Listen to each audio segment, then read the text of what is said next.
बिस्मिल्लाहिर्रहमानिर्रहीम अस्सलाम वालेकुम। उस सीरीज़ को हम कंटिन्यू कर रहे हैं जो कि मोस्ट इम्पोर्टेंट MCQs वाली सीरीज़ थी, लेकिन इसमें हम और एडवांस क्वेश्चन देखेंगे जो कि BPS 17, 16, 14 और कभी कभार इंटरमीडिएट की टेस्ट में भी पूछे जाते हैं। ठीक है, ये क्वेश्चन आप सबके लिए बहुत इंपॉर्टेंट है, आप सब इसको अच्छे तरीके से देखिएगा और नोट डाउन करिएगा। तो चलिए आज की वीडियो को स्टार्ट करते हैं। अगला क्वेश्चन है, the affairs of east India company came into hands of British crown under. East India company जो कि ट्रेड के गर्ज से इंडिया में आई थी, बाद में वो सारी इंडिया पर डोमिनेंट हो गई थी। तो वार ऑफ इंडिपेंडेंस 1857 जंग आज़ादी के बाद जो है ब्रिटिश जो क्राउन थी, जो क्वीन थी, उन्होंने ये फ़ैसला किया था कि हम जो है गवर्नमेंट है, पूरी एडमिनिस्ट्रेशन जो है इंडिया की, वो ईस्ट इंडिया कंपनी से लेकर अपने जो है हाथों में ले लेंगे। तो इसमें पूछ रहा है कि वो किस एक्ट के तहत जो है उनसे जो है गवर्नमेंट का इख्तियार ले लिया गया था। तो उसका सही ऑप्शन है option D, government of India act 1858 के तहत जो है क्वीन विक्टोरिया ने ये प्रोक्लेमेशन दिया था, ये एक्ट पास किया था, जिसको गवर्नमेंट ऑफ इंडिया एक्ट 1858 हम बोलते हैं, जिसके तहत जो है डायरेक्टली ब्रिटेन ने जो है कंट्रोल कर दिया था इंडिया के ऊपर। ठीक है, तो ये क्वेश्चन आ सकते हैं कि ईस्ट इंडिया कंपनी को किस एक्ट के तहत डिज़ोल्व किया गया था। 1858 ईस्ट इंडिया कंपनी जो है जब डिज़ोल्व हुई थी, उसका लास्ट गवर्नर जनरल कौन था, तो वो था लॉर्ड कैनिंग। ठीक है, अब जब ये ईस्ट इंडिया कंपनी को इन्होंने डिज़ोल्व किया था तो उस वक्त सिर्फ गवर्नर जनरल का सिस्टम था। इन्होंने क्या किया, एक बंदा अपॉइंट किया, secretary of state of India, जो कि होता तो मिनिस्टर था ब्रिटेन की पार्लियामेंट का, लेकिन रिप्रेजेंट जो है वो इंडिया को करता था। और उसके नीचे उन्होंने एक गवर्नर जनरल अपॉइंट किया था, जिसको बाद में वो वाइसराय का नाम उन्होंने दिया था। ठीक है, वाइसराय और गवर्नर जनरल बात एक ही है, ओहदा डिफरेंट है, सॉरी नाम डिफरेंट है, बंदा एक ही है। ठीक है, अब कौन से क्वेश्चन आ सकते हैं कि first secretary of state of India कौन था after government of India act 1858, तो वो था लॉर्ड स्टैनली।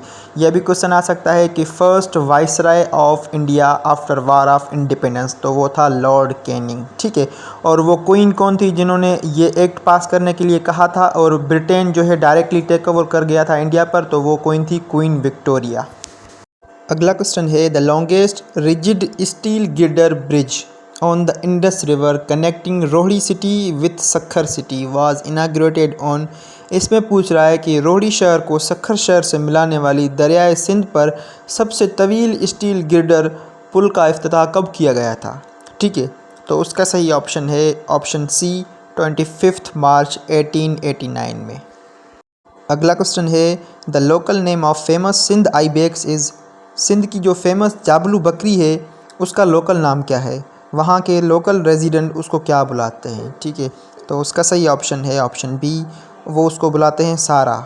ठीक है, सारा भी काफ़ी लोग बुलाते हैं और इसको और भी कहा जाता है तुर्कमेन वाइल्ड गोल्ड। ये दोनों ऑप्शन जहाँ पर भी आपको नज़र आए आप वहाँ पर टिक लगा दें। ठीक है, अगला क्वेश्चन है, विच amendment made in the constitution on April 1974 defines the boundaries of Pakistan. इसमें पूछ रहा है कि पाकिस्तान के आइन में ऐसी कौन सी अमेंडमेंट की गई थी जिसके तहत पाकिस्तान की बाउंड्रीज़ की डिमार्केशन की गई थी। मींस के पाकिस्तान की बाउंड्रीज़ को जो है एक क्लियरली बताया गया था कि पाकिस्तान की बाउंड्रीज़ यहाँ तक है। ठीक है, तो वो कौन सी अमेंडमेंट थी, तो उसका सही ऑप्शन है ऑप्शन डी, फर्स्ट अमेंडमेंट के तहत जो है पाकिस्तान की बाउंड्रीज़ की डिमार्केशन की गई थी। ये क्वेश्चन काफ़ी मरतबा रिपीट हुआ है। एक और क्वेश्चन जो है काफ़ी मरतबा रिपीट होता है कि पहली अमेंडमेंट तो यही थी कि डिमार्केशन ऑफ बाउंड्रीज़ की गई थी, लेकिन दूसरी अमेंडमेंट कौन सी थी, तो दूसरी अमेंडमेंट के तहत अहमदीज़ जो थे उनको नॉन मुस्लिम डिक्लेयर किया गया था। ठीक है, इसको याद कर ले। अगला क्वेश्चन है, the viceroy who came in India in March 1943 offered a scheme for the settlement of future political problems of India is known as। 1943 में जो वाइसराय आया था ब्रिटिश का इंडिया में, जो कि मुसलमान और जो हिंदू थे उनके पॉलिटिकल रिफ्ट्स को जो है सॉर्ट आउट करने के लिए, उसका नाम क्या था, तो उसका सही ऑप्शन है ऑप्शन बी, उसका नाम था लॉर्ड वेविल। ठीक है, after the failure of Cripps mission जो कि 1942 में आया था, उसके फेल्यूर के बाद जो है ब्रिटेन गवर्नमेंट ने इनको वाइसराय करके भेजा था कि आप जाएं और हिंदू और मुसलमान के जो तनाज़ात हैं उनको जो है वो सॉल्व करें। अगला क्वेश्चन है the first Pakistani women to scale Mount Everest is. ये क्वेश्चन जो है CSS की MPT में भी आया था और IBA में भी और काफ़ी सारी टेस्ट में मैंने देखा है। ठीक है, इस क्वेश्चन को आप अच्छी तरीके से याद कर लें। इसमें पूछ रहा है कि पहली खातून का नाम बताएं जिन्होंने माउंट एवरेस्ट को जो है सर किया था या उस पर जो है चढ़ गई थी। ठीक है, तो उसका सही ऑप्शन है option D, Samina Baig was the first Pakistani women to scale Mount Everest. अब पहली तो ये खातून थी, लेकिन कभी कभार दूसरी का भी पूछ सकते हैं। ठीक है, हम दूसरी को भी देख लेते हैं। तो दूसरी कौन थी? क्वेश्चन ऐसे आ सकता है the second Pakistani women to scale Mount Everest is, तो उनका नाम है नाइला कियानी। और रिसेंटली मेरे ख्याल से आज सुबह मैंने एक पोस्ट देखी थी फेसबुक पर, नाइला कियानी ने माउंट एवरेस्ट को स्केल करने के साथ साथ रिसेंटली जो है नांगा पर्वत को भी स्केल किया है, उसको भी क्लाइम किया है। नांगा पर्वत जिसको हम नेक्ड माउंटेन भी बोलते हैं और किल्लल माउंटेन भी बोलते हैं। ठीक है, ये करंट अफेयर का क्वेश्चन है, इसको भी याद कर ले। अगला क्वेश्चन है famous social website Facebook was founded by. मशहूर समाजी वेबसाइट फेसबुक किसने कायम की थी? तो उसका सही ऑप्शन है ऑप्शन डी, मार्क ज़करबर्ग जो है फेसबुक के फाउंडर है। ये क्वेश्चन भी कभी कभार रिपीट होता है और काफ़ी टेस्ट में मैंने देखा है कि famous social media website Facebook was founded in, वो कब बनी थी? तो वो बनी थी 2004 में। ठीक है, और कभी कभार इसके हेड क्वार्टर के बारे में भी पूछ लेते हैं। तो इसका हेड क्वार्टर है Menlo park, California, United states of America. अगला क्वेश्चन है वो was the first secretary general of UNO.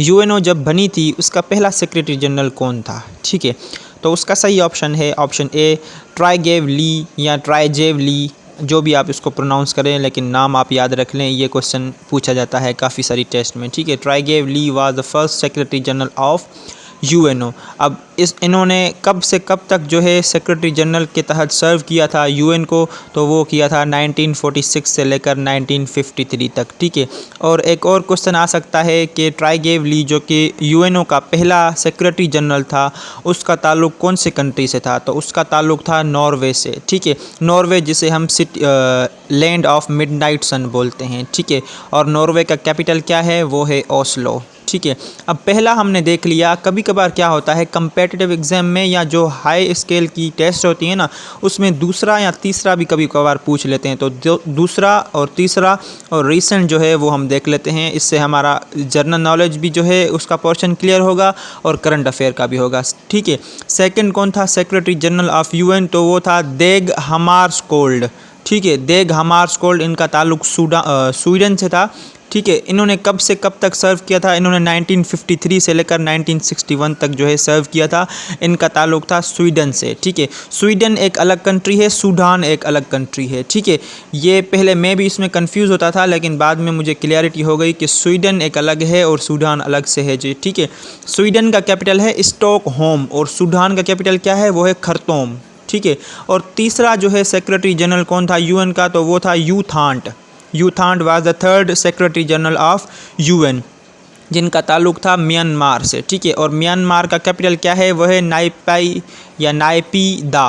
ठीक है, मैं यहाँ पर स्क्रीन पर आपको कहीं पर शो करा दूंगा, आप स्पेलिंग को जो है याद कर लीजिएगा, इनको प्रोनाउंस करना थोड़ा मुश्किल होता है। ठीक है, और रिसेंट जो देख लेते हैं अभी कौन है जो सेक्रेटरी जनरल ऑफ यूएन? तो वो है एंटोनी गटरेस। ठीक है, जिनको 2017 में इलेक्ट किया गया था, अभी तक जो है सर्व कर रहे हैं as a secretary general of UN. और एंटोनी गटरेस का ताल्लुक कौन से कंट्री से है? उसका ताल्लुक है पोर्तुगाल से, और पोर्तुगाल का कैपिटल क्या है? वो है लिस्बोन। ठीक है, और एंटोनी गटरेस से पहले जो सेक्रेटरी जनरल थे वो कौन थे यूएन के? तो वो थे बान की मोन। ठीक है, जो कि 2007 से लेकर 2016 तक जो है वो सेक्रेटरी जनरल रहे थे यूएन के। और बान की मोन का ताल्लुक था साउथ कोरिया से, और साउथ कोरिया का जो है कैपिटल है वो है सियोल। और साउथ कोरिया को हम और क्या बोलते हैं? वो बोलते हैं लैंड ऑफ मॉर्निंग काम। ठीक है, यूएन कब बनी थी? वो बनी थी 24 अक्टूबर 1945 में, और पाकिस्तान ने उसको ज्वाइन कब किया था? 30 सितंबर 1947 में। ठीक है, अगला क्वेश्चन है the deepest part of the earth is. ये क्वेश्चन जो है काफ़ी मरतबा रिपीट होते हैं। डीपेस्ट पार्ट और लोएस्ट पार्ट, ये दोनों क्वेश्चन जो है तकरीबन हर जगह पर आते हैं। ठीक है, तो डीपेस्ट पार्ट दुनिया का सबसे कौन सा है? तो उसका सही ऑप्शन है option B, Mariana Trench which is located in Pacific Ocean. Pacific Ocean में ये लोकेटेड है मरियाना ट्रेंच, जो कि दुनिया की सबसे डीपेस्ट पार्ट है, और पैसिफिक ओशन जो कि दुनिया का सबसे लार्जेस्ट ओशियन है। ठीक है, ये question deepest part Mariana trench और लोएस्ट पॉइंट कौन सी है दुनिया की, वो है डेड सी। ठीक है, dead see it's located between Israel and Jordan in south west Asia. ठीक है, इसराइल और जॉर्डन के बीच में लोकेटेड है डेड सी। इसराइल का कैपिटल क्या है, वो है जेरूसलम, और जॉर्डन का कैपिटल क्या है, वो है अमान। ठीक है, तो ये थी आज की वीडियो। उम्मीद करता हूँ ये वीडियो आपको पसंद भी आएगी और आपके काम भी आएगी। बहुत ही इंपॉर्टेंट क्वेश्चन है ये। क्वेश्चन जो है तकरीबन रिपीट भी होते हैं और पूछे भी जा सकते हैं। ठीक है, हम सिर्फ एक्सपेक्ट कर सकते हैं। तो अगर इस वीडियो के मज़ीद पार्ट आपको चाहिए तो मुझे कमेंट सेक्शन में ज़रूर बता दीजिए ताकि मैं इसके मज़ीद पार्ट्स बनाऊँ। ठीक है, तो अगर वीडियो थोड़ी सी भी आपको पसंद आई हो और इन्फॉर्मेटिव हो तो वीडियो को लाइक कर दें, चैनल को सब्सक्राइब कर दें। मिलते हैं अगली वीडियो में, तब तक के लिए अपना ख्याल रखिए, मुझे दुआओं में याद रखिए। अल्लाह हाफ़िज़।